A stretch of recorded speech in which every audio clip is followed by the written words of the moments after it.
Turabaramukije mwebwe mwese musize mukurikirana ibiganiro vya Ganawe TV. Twizera yuko mumeze neza aho muherereye hose. Tubaha ikaze mu kiganiro cyacu c'inkino cyo kuno munsi wa kane. Igenekerezo ni rya 22 kwezi kwa mbere umwaka w'2026. Makuru yacu y'inkino rero tubafitiye uno munsi turaza kuba duhagara cyane muri UEFA Champions League, ariko haraba inkino zigiye zitandukanye zako zirabandanya kundwi igirindwi ya rino higanwa. Turaza kuba ducere mu bibuga bigiye bitandukanye turabe uko vyari vyifashe. Turaza kuva muri no higanwa rya UEFA Champions League turaba makuru ariko aravugwa na cyane mu migwi ya za Barcelona, aho ariko aravugwa ivunika ry'umukinyi Pedri Gonzalez, mbega yabagiye kumara igihe kingana gute atari kumwe n'umugwi wa Barcelona. Turaza kuba tubiraba mu mugwi wa Real de Madrid. Rodrigo yagarutse, Brahim Diaz yose n'amakuru kuba ducako mu mugwi wa Real Madrid muri Manchester City nyuma yo gutsindwa n'umugwi wa Bodo Glimt. Aba kapiteni cyangwa se bakizigenza bagira kuri bane mu mugwi wa Manchester City hari gikorwa bakoze megani kiye gikorwa nanye turaza kuba tuyacako. Umugwi serukira gihugu wa Senegal nyuma yo gushikana igikombe mu gihugu ca Senegal yagikuye muri Maroc. Hari igikorwa umukuru w'igihugu yaje kubakorera bano bakinyi ndetse na komite bari kumwe bagiye bajanye muri Maroc. Turaza kuba tubicamwo vyose tubirabe rero, ayo namwe n'andi tubafitiye musangwe ikaze muri kino kiganiro cacu Ganawe TV. Muri UEFA Champions League hari ku munsi w'ejo wa gatatu tuje kuba turangiza inkino zariko zirabandanya muri UEFA Champions League kundwi girindwi. Nuko umugwi wa Galatasaray hari yakuva muri Turkey wari wakiri umugwi wa Atletico Madrid baza ko banganya igitsindo kimwe ku kindi. Umugwi wa Karabag utsinda Eintracht Frankfurt ibitsindo bigera kuri 3-2. Umugwi wa Atalanta Bergame utsindwa na Atletico Club Bilbao. Bayern Dominique itsinda umugwi wa Royal Union Saint-Galois. Chelsea itsinda igitsindo kimwe umugwi wa Pafos. Juventus de Turin itsinda ibitsindo 2-0. Umugwi wa Benfica de Lisbonne. Marseille bayisanze muhira itsindwa n'umugwi wa Liverpool ibitsindo bigera kuri 3-0. Newcastle United nayo itsinda umugwi wa PSV Eindhoven ibitsindo 3-0. Barcelona iza kuba itsinda umugwi wa Slavia Prague ibitsindo bigera kuri 4-2 bayisanze hariya iwabo mu gihugu ca Republique Czech. Imigwi rero uko ihagaze gushika kuri nondwi igira indwi ya rino higanwa rya UEFA Champions League nuko mu kibanza ca mbere twasanga umugwi wa Arsenal n'amanota agera kuri 21 ku yandi. Mu kibanza ca kabiri n'umugwi wa Bayern Dominique n'amanota agera ku 18. Mu kibanza ca gatatu n'umugwi wa Real Madrid n'amanota 15. Mu kibanza ca kane ni Liverpool n'amanota 15. Mu kibanza ca gatanu umugwi wa Tottenham n'amanota 18. Mu kibanza ca gatandatu umugwi wa Paris Saint-Germain n'amanota 13. Mu kibanza c'indwi n'umugwi wa Newcastle n'amanota 13. Mu kibanza c'umunani n'umugwi wa Chelsea de Bruges n'amanota 13. Mu kibanza c'icenda n'umugwi wa Barcelona n'amanota 13. Sporting Club de Portugal mu kibanza c'icumi n'amanota 13. Manchester City mu kibanza ca 10 n'amanota 13.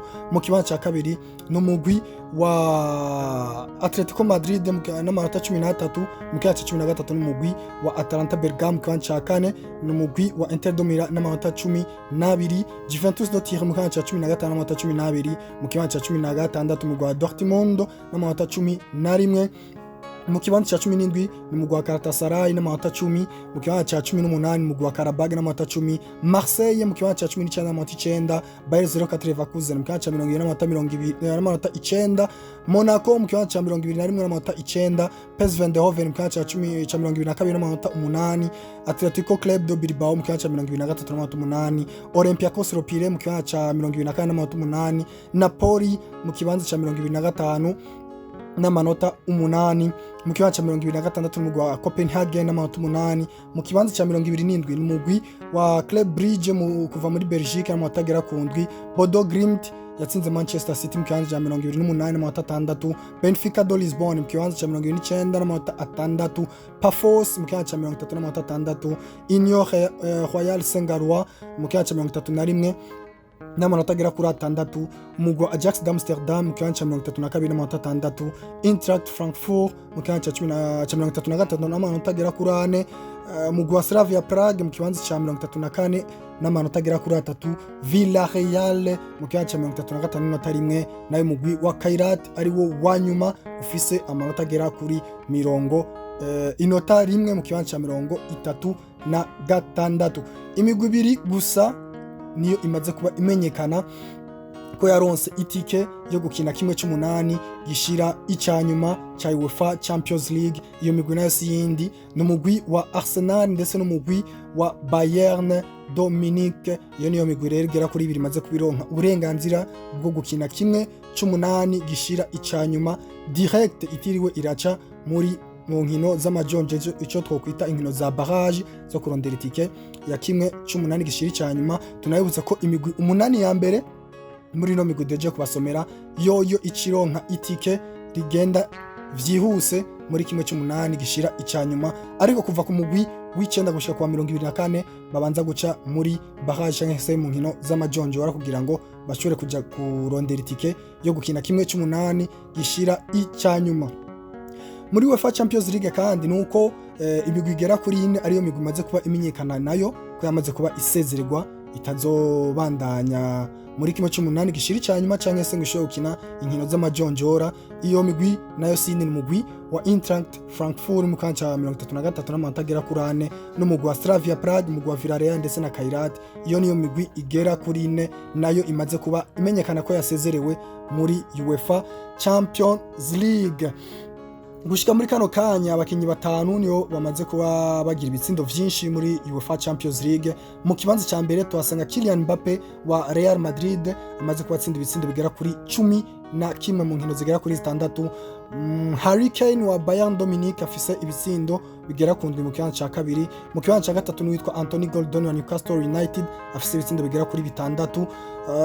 Victor Osimhen wa Galatasaray mu kibanza ca kane n'amanota agera kuri 6. Erling Braut Haaland nawe ari mu kibanza ca gatanu n'ibitsindo bigera kuri 6. Uko rero niko vyari vyifashe muri UEFA Champions League. Murumva uko n'imigwi ihagaze ndabakinyi bamaze kubagira ibitsindo vyinshi. Ishiramwe rege UEFA yamaze kuba risohora abakinyi bagera kuri 4 bazotogwamwo umukinyi yaranze inondwi igira indwi ya UEFA Champions League. Mu mazina rero ane yaje kuba asogwa n'uwitwa Vinicius Junior wa Real Madrid, uwitwa Suarez wa Sporting, Navarro wa Atletico Bilbao ndetse na Fermin Lopez wa FC Barcelona.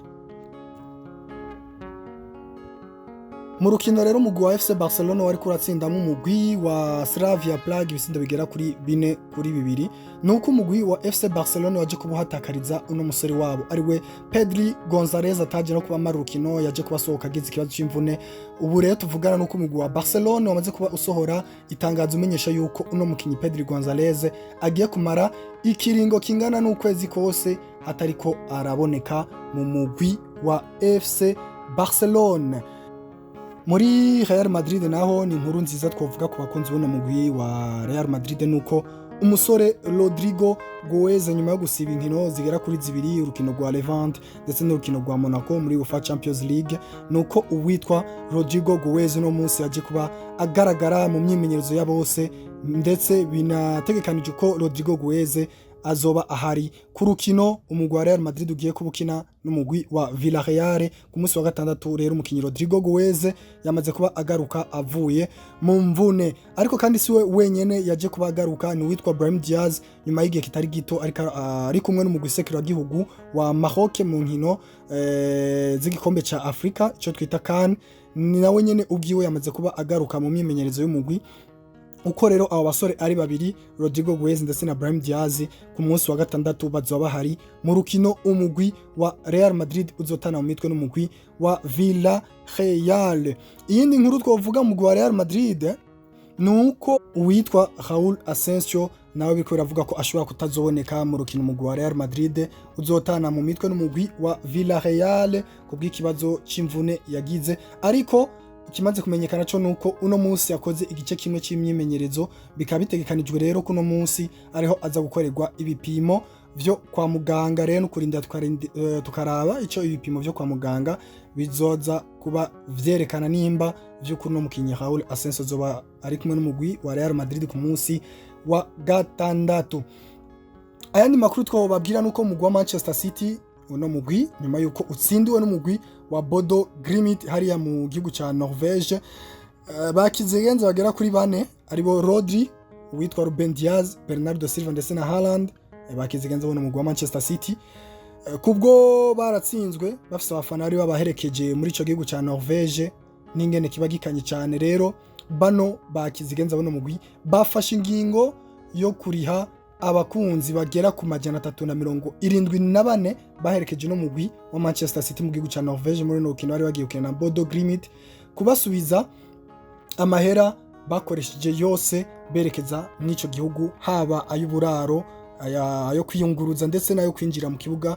Vyumvikana rero ko ni igikorwa ciza bano bakizigenza b'umugwi wa Manchester City bakoze mu kugira ngo berekane nabo ko bafise ku mutima abakunzi babo, na cyane cyane mu bihe nk'ibi umuntu yarinze yigora. Ikinyamakuru Mail Sport cyo mu gihugu cy'Ubwongereza kimenyesha ko umugwi wa Chelsea de Bruges, Paris Saint-Germain n'umugwi wa FC Barcelona yose ariyo migwi iri mu isiganwa ryo gusinyisha uno musatirizi wa Atletico do Madrid ariwe Juliano Alvarez, wanakorera no munya Argentine, yamaze kuba yugurura ibiganiro ku migwi yose yifuza kumusinyisha. Murumva rero ko ino migwi igera kuri 3, umugwi wa Chelsea, Paris Saint-Germain, umugwi wa FC Barcelona ariyo migwi iri kirifuza cyane uno musore w'umunya Argentine asanzwe akinira umugwi wa Atletico Madrid.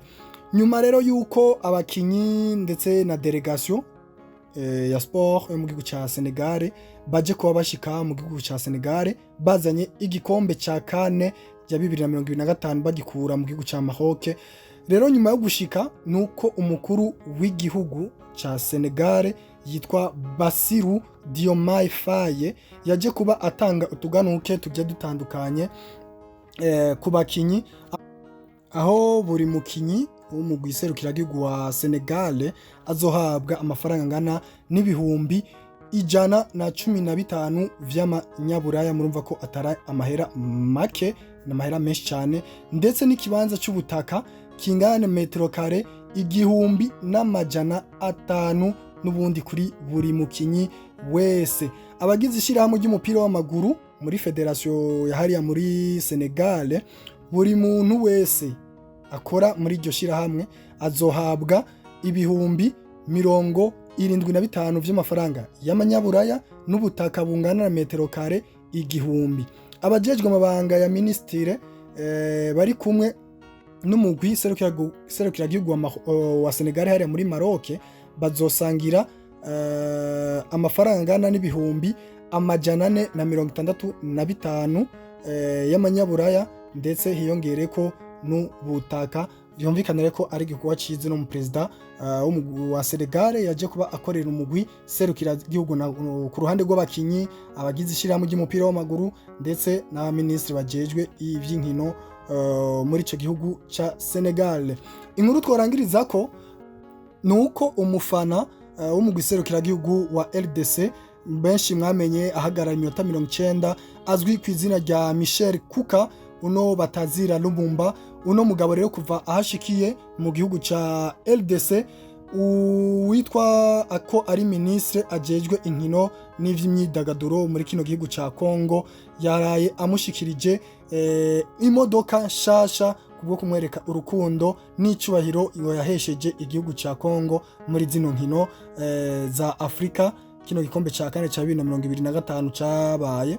Uno mufana rero mu giserukiragihugu wa Congo abenshi akaba bamuzi, rero akaba yashikirijwe agashimwe k'imodoka kubw'ivyo yakoreye uno mugwi serukiragihugu wa Congo muri iki gihugu ca Maroc aho izo nkino zariko zirabera. Reka twashimire mwe mwese mwadutije amaso n'amatwi yanyu kugira ngo mushobore kuba mukurikirana bino biganiro by'inkino. Reka tubashimire twongera kandi tunabakeza ku kigoro mukora, naho ubutaha mu kiganiro cy'inkino cyo ku munsi w'ejo.